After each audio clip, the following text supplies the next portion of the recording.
Most people won't see it. Not the wake-ups, not the weight of repetition, not the days that start cold and quiet. They'll see the win, the 1 second that worked, not the hundreds that didn't. This isn't about hype, it's about habits. I write it down, every run, every trade. Not to remember, to refine. I've missed, I've fallen, I've lost, but I've always come back sharper.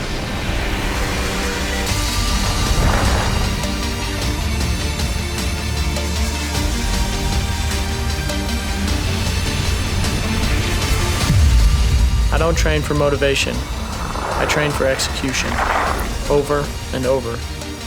Whether I'm in the pipe or in the market, I'm chasing the same thing.